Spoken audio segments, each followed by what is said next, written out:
I'm Shane Thomas from weekendhandicapper.com. This video I'm going to break down, well, I should never use the term break down when I'm talking about horse racing. How about I'm going to give you my analysis of the 2015 Kentucky Oaks race, and I'll give you my picks at the end of the video. So let's get started. Let's go one by one. Number one, Forever Unbridled. It's got Mike Smith as the jockey. As many of you know, big races on big race days, you can't go wrong. You should be confident in Mike Smith anytime he's on a horse. It's trained by Dallas Stewart. Now, Dallas Stewart has knocked me out of so many potentially winning bets and exotics on Kentucky Oaks Day, on Derby Day, even last year, as recent as last year. I was sitting pretty if Dallas Stewart and his horse didn't get up for second in last year's Kentucky Derby behind California Chrome. But oh well, life goes on. My point is, you always have to watch out for Dallas Stewart and a big name jockey, big race day jockey like Mike Smith. Number two, Shook Up. Interesting, legit long shot. I wouldn't be shocked if this horse won. It's got good figures. It's familiar with the track, which is, in my opinion, always a strong angle to go with. So definitely watch out for number two, Shook Up. Number three, Include Betty. Yes, you should include Betty because Include Betty has late speed. Definitely want to include her in the exotics. I doubt if she can win, but I think definitely second, third, or fourth place has a legit shot at a price of helping your exotics pay really good. Number four, Asking for Money. This has the wonderful combination, one of my favorite trainer-jockey combinations of Todd Pletcher and Javier Castellano. You always got to watch out for those. Has early speed and might be projecting upward. And what that means is this horse seems like it's getting better, so it can even get even better in today's Kentucky Oaks. Number five, Condo Commando. This is a real threat. In my opinion, it's probably going to be the favorite of this year's Oaks. Last time she raced, she won at today's distance, which is 1 1/8, which is good. I'd be ecstatic and very confident in number five if she had ran at Churchill. I think that, like I said, is a pretty good angle. Number six, Angela Renee. It's competitive at today's distance. Again, you got John Velasquez riding for Todd Pletcher, one of the nation's most successful trainer-jockey combinations. But other than that factor, I think it's a stretch today in this race.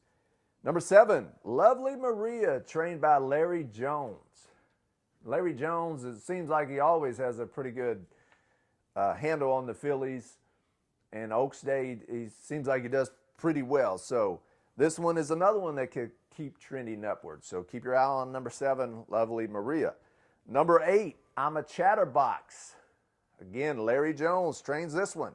Competitive figures, and unlike number five, Condo Commando, this one has got some familiarity with Churchill Downs. So maybe I'm a little bit more confident with number eight than number five. We'll see. Number nine, Money's on Charlotte. Your money might be on Charlotte, but not mine. 50-1 morning line. I'm sorry, I'm gonna pass on that one. Number 10, Ocean Wave. Late speed. Other than that, I'm gonna skip it.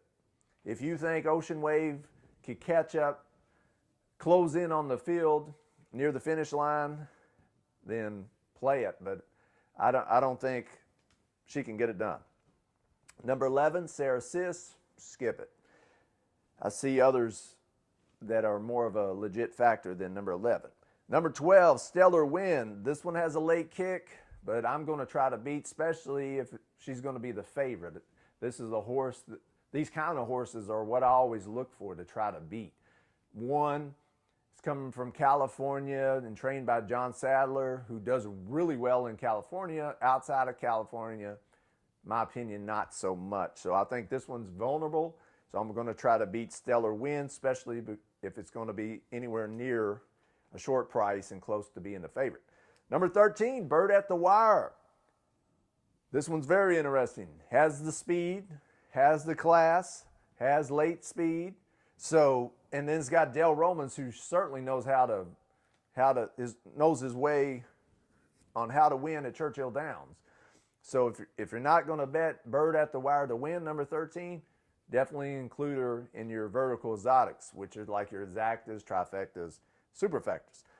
Number 14, Pukka Pukka. I'm not sure.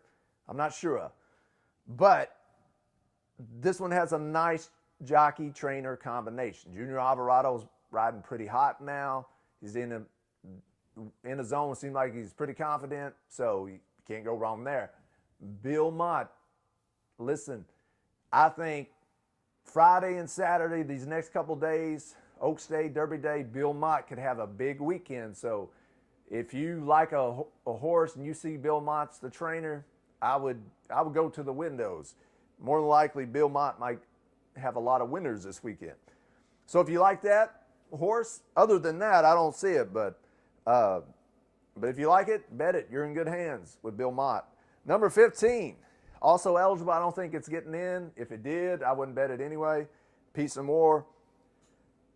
So that's my analysis. Now, how am I going to bet the race? What are my picks? Well, my picks are number 8, I'm a Chatterbox, and number 5, Condo Commando.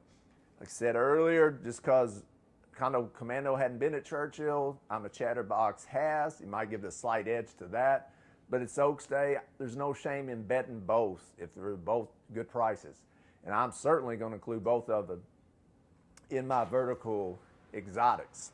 Speaking of vertical exotics, here's the long shots, good price horses that I would be a fool not to include. Number 2, Shook Up. Number 3, include Betty. Number 4, Asking for Money. And number 13, Bird at the Wire. So what I'll do is I have win bets on 5 and 8.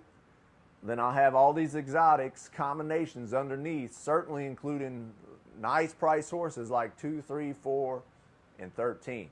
Watch out for number 1. He's knocked me out of so many bets. Dallas Stewart has.